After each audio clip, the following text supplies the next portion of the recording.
추석 연휴 직전 제주공항에 미확인 비행물체가 나타나 항공기 운항이 중단되는 일이 있었는데요.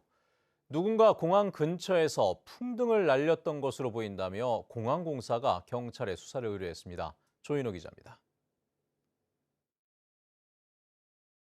제주공항에 미확인 비행물체가 나타난 것은 추석 연휴 전날인 지난 13일 밤입니다. 밤 9시 8분 해경 항공대 쪽 상공에서 불빛을 반짝이는 비행물체를 공항 경비 요원이 목격했고 조금 뒤 남북 활주로 북쪽 상공에서도 목격됐습니다. 이 때문에 제주공항에서는 밤 9시 17분부터 10시 5분까지 48분 동안 항공기 운항이 중단돼 승객 5천여 명이 불편을 겪었습니다. 그런데 미확인 비행물체가 목격된 지 30여 분 뒤인 밤 9시 44분 남북 활주로 북쪽에 출동했던 공항 직원이 공항 주변 바닷가에서 풍등을 날리는 사람을 목격한 것으로 확인됐습니다. 제주공항 남북 활주로와 가까운 바닷가인데요. 이곳에서 풍등을 날리는 사람이 목격됐지만 곧바로 달아났다는 것입니다. 뭐 하시는 거예요? 라고 멀리 소리를 쳤더니 죄송합니다 하고 이렇게 했다고 그러고요. 멀어서 남잔지 여잔지 성별까지도 모르겠다. 공항공사는 미확인 비행물체가 나타나자 곧바로 경찰에 신고했습니다. 경찰은 공항에 출동했지만 비행물체를 발견하지 못했다며 사건을 종결시키고 그대로 돌아갔습니다. 공항공사는 당시에는 경황이 없었고 비행물체가 드론일 가능성에 집중하다 보니 바닷가에서 풍등을 날린 사람이 있었던 사실은 경찰에 알리지 못했다고 밝혔습니다. 공항시설법에 따르면 항공기 항행에 위험을 일으킬 우려가 있는 행위를 하면 2천만 원 이하의 벌금형을 받게 됩니다. 한국공항공사는 미확인 비행물체와 풍등을 날린 사람을 찾아달라며 사건 발생 11일 만에 경찰에 수사를 의뢰했고 국토교통부는 제주공항 보안 강화 대책을 논의하고 있습니다. MBC 뉴스 조인호입니다. 제주공항 북쪽에 군 공역이 조정돼 늘어나는 항공교통량을 수용할 수 있게 됐습니다. 국토교통부와 국방부는 제주공항 북쪽의 민간 항공기 관제 구역과 군 작전 구역이 겹치는 구역에서 민간 항공기가 운항할 수 있는 높이를 현재의 최대 10,000피트에서 11월 28일부터 최대 17,000피트로 조정하기로 합의했습니다. 이에 따라 제주공항에 착륙하려는 비행기가 고도를 급격히 낮춰야 하는 문제점이 해소돼 교통량도 늘어날 것으로 보입니다. 2달 전 제주의 문화재 발굴 현장에서 노동자들이 매몰돼 한 명이 숨지는 사고가 발생한 바 있습니다. 유족과 노동단체는 기본적인 안전 조치가 없었다며 공사를 맡긴 제주시의 책임 있는 조치와 재발 방지 대책 마련을 요구했습니다. 이소영 기자입니다. 문화재 발굴 현장에서 노동자 2명이 매몰된 건 지난 7월. 60대 노동자가 심정지 상태로 구조돼 병원으로 옮겨졌지만 결국 숨졌습니다. 2m가 넘는 높이의 직각 구덩이에 장맛비로 집안이 약해진 상태였는데도 붕괴를 막기 위한 안전 조치는 없었습니다. 최근 경찰이 용역업체 관계자 2명을 업무상 과실치사 혐의로 검찰에 넘겼지만 유족들은 발주처인 제주시에 대한 수사가 부족하다고 하소연합니다.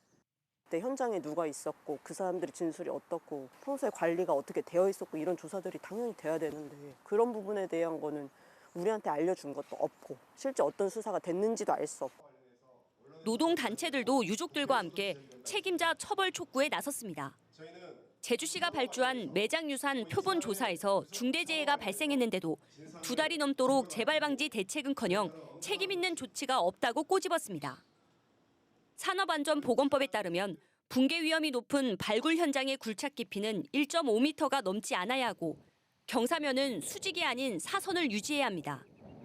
또 흙막이 공사를 통해 붕괴 사고를 방지할 안전 의무가 있습니다. 하지만 사고 현장은 굴착 깊이가 2.5m로 기준보다 1m를 넘었고 수직 굴착을 하는 등 안전보건법이 지켜지지 않았습니다. 그런데도 행정기관은 안전관리 계약서도 없이 계약을 맺고 발굴 작업을 진행했다는 겁니다. 단순 산업재해로 축소하여 수사하지 말고 중대 사망 사고로 엄중히 인식하여 철저한 조사를 통해 책임자를 처벌하라. 이에 대해 제주시는 안전관리 계획서 의무 여부를 확인하고 있다며 대책은 제주도가 내는 것이라고 설명했습니다. 고용노동부는 지난달 제주시를 상대로 조사를 했고 중대재해처벌법은 조사 범위가 방대해 보통 1년 이상 걸린다고 밝혔습니다. MBC 뉴스 이소연입니다. 작은 화산체인 제주의 오름은 보전 가치가 뛰어나 조례를 통해 훼손을 막고 원형을 보존하고 있습니다. 그런데 가을 억새와 영화 지슬의 촬영지로도 유명한 악근 다랑시 오름이 최근 무단 훼손된 것으로 확인됐습니다. 이따금 기자입니다. 다랑시 오름 옆에 있어 작은이라는 뜻의 제주어를 붙인 악근 다랑시 오름. 푸른 나무들로 가득했던 오름 초입은 거친 땅을 그대로 드러냈습니다. 가까이에서 보니 흙이 파헤쳐져 풀과 나무 뿌리가 드러났고 누군가 가져다 놓은 듯 바닥에는 돌들이 쌓여 있습니다. 오랜만에 오름을 찾은 주민들은 달라진 모습에 길을 잃고 혼란스러워합니다. 처음엔 길을 만드나? 저희 길에는 그냥 올레길 같은 걸 만드나라고 생각했는데 그게 아니라 하니 좀 많이 당황스럽습니다. 제주시가 현장 점검을 벌인 결과 오름 일부를 소유한 토지주가 무단 훼손한 것으로 확인됐습니다. 이달 초 굴삭기 등 중장비를 들여와 나무와 풀을 베어내고 흙을 뒤엎어 돌을 깐 겁니다. 토지 소유주는 오름 일부인 자신의 땅뿐만 아니라 이곳 국유지까지 훼손해 도로를 만들려고 했던 것으로 확인됐습니다.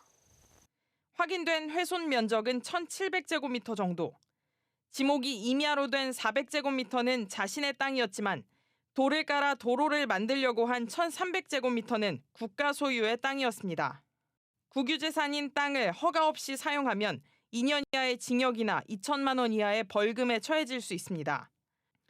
또 자신의 땅이라도 오름 등 산지로 지정된 곳을 개발하려면 전용 허가를 받아야 합니다. 그 산지관리법이나 이런 법령에 따라서 인허가 받은 사항이 없어가지고 저희가 이거에 대해서는 이제 앞으로 그 자치경찰단 수사 의뢰를 통해 가지고 수사를 진행할 사항입니다. 토지 소유주는 현장 조사에서 오름에 나무를 심어 관광농원을 만들려고 했다며 허가를 받아 문제가 없다고 진술했습니다. 하지만 제주시는 허가를 받지 않은 것으로 확인됐다며 토지주를 국유재산법 위반 등의 혐의로 자치경찰에 고발하고 원상복구 명령을 내릴 계획입니다. MBC 뉴스 이따금입니다. 대규모 관광개발 사업을 승인받은 뒤 제대로 이행하지 않은 업체에 대한 특별 점검이 이뤄집니다. 제주도는 대규모 관광개발 사업의 문제를 지적한 제주 MBC 연속 보도 이후 관련 대책을 마련하고 내년부터 시행한다고 밝혔습니다. 이에 따라 도내 대규모 관광개발 사업장 40곳 가운데 사업 추진이 미흡한 곳은 특별 점검 사업장으로 분류해 집중 관리합니다. 이를 위해 개발사업심의위원 15명으로 구성된 특별점검위원회를 설치하고 관계 공무원과 함께 합동 현장 점검을 시행합니다. 또 40개 관광개발 사업장의 투자 실적과 도민 고용 실적, 사업 추진 상황을 조사하고 결과를 제주도 누리집에 공개할 계획입니다. 제주 경실련은 긴급 보도자료를 내고 애월 포레스트 관광단지 개발을 반대한다고 밝혔습니다. 제주 경실련은 현재 숙박시설이 과잉 공급돼 영세 업체가 도산 위기를 겪는 상황에서 객실 1,000개가 넘는 대규모 개발을 제주도가 승인하는 것은 이해할 수 없다고 밝혔습니다. 또 지하수 특별관리구역으로 지정된 애월읍 중산간에 대규모 시설이 들어서면 하루 5,400톤의 물을 쓰고 8,000톤의 오수가 발생한다며 간과할 수 없는 문제라고 지적했습니다.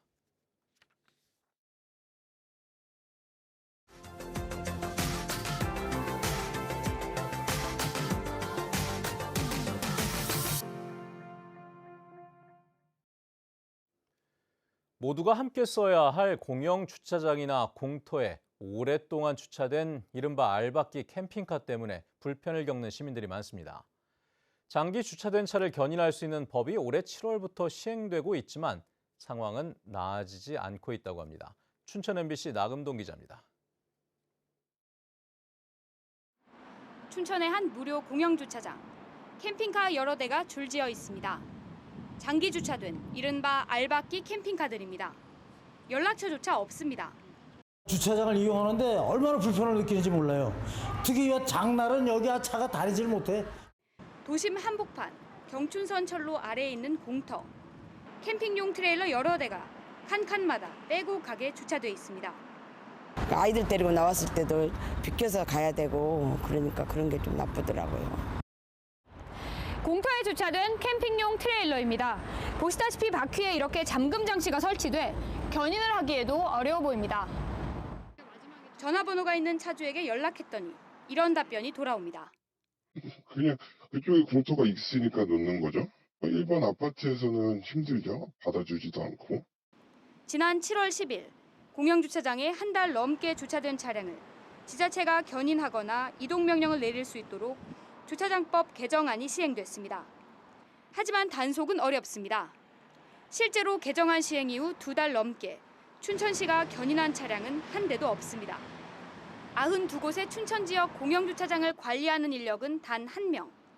이런 상황에서 1개월 이상 장기 주차했다는 걸 지자체가 입증해야 하는데 공영주차장에는 CCTV조차 설치돼 있지 않습니다. 캠핑카가 공영주차장에 주차된 것을 확인해도 한 달 넘게 방치되었는지 구분하기가 어렵습니다. 특히 잠깐 주차장을 나갔다가 다시 들어와 주차할 경우 방치 입증이 불가합니다. 또 견인을 하려고 해도 견인할 장비도 마땅히 없고 캠핑카를 보관할 곳도 부족합니다. 공터에 주차하면 단속할 권한도 없습니다. 이런 가운데 캠핑카 장기 주차를 막기 위해 가평구는 공영주차장을 유료로 바꾸고 있고 청주시는 공영주차장 48시간 이상 주차 차량에 요금을 부과하는 조례안을 이달부터 시행하고 있습니다. MBC 뉴스 나금동입니다.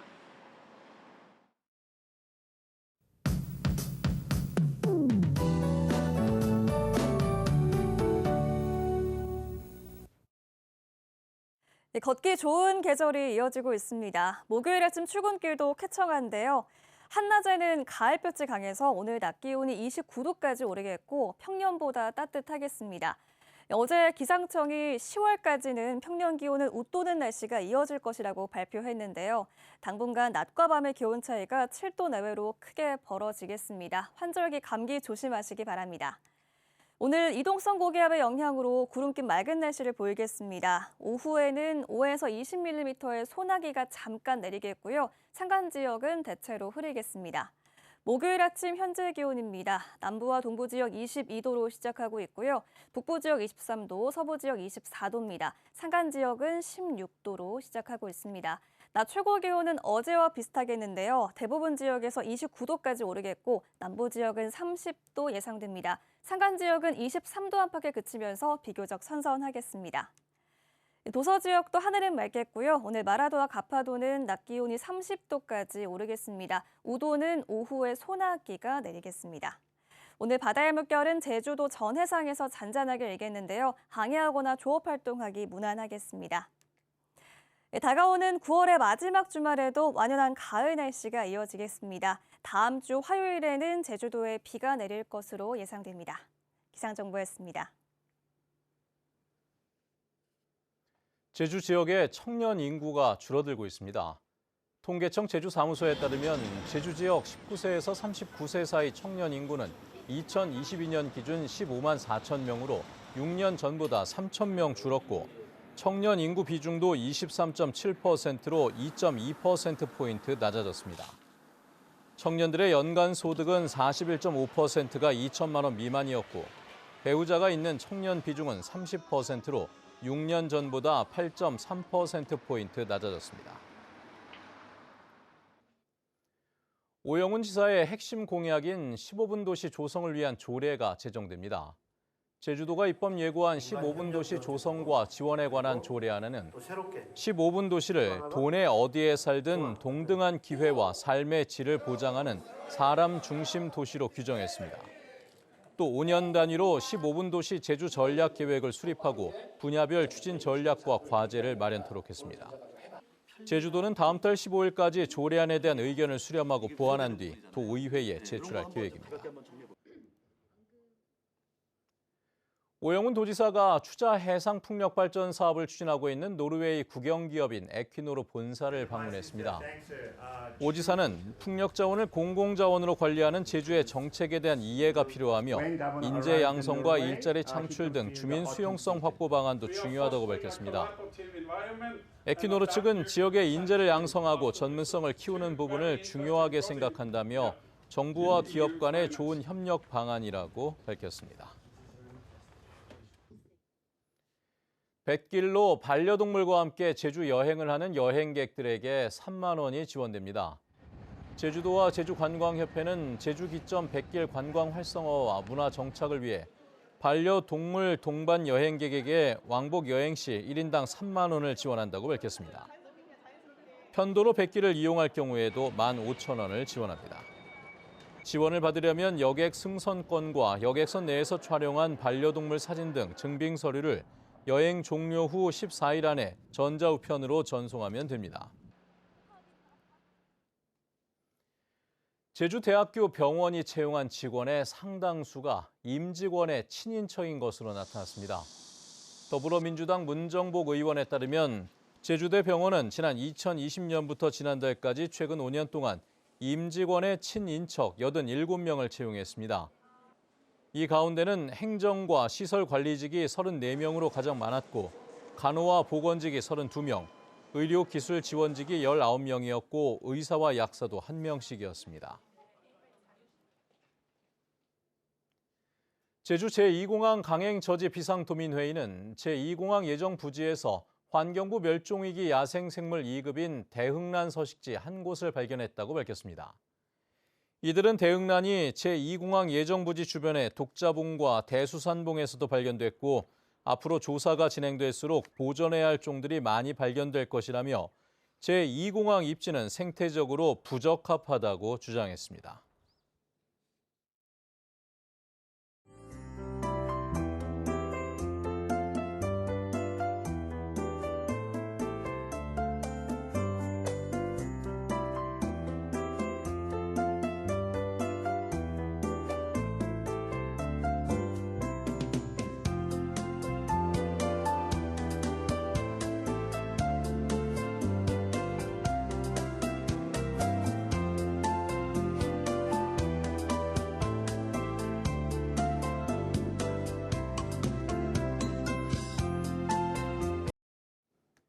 네, 뉴스투데이 제주를 마칩니다. 시청해주신 여러분 고맙습니다.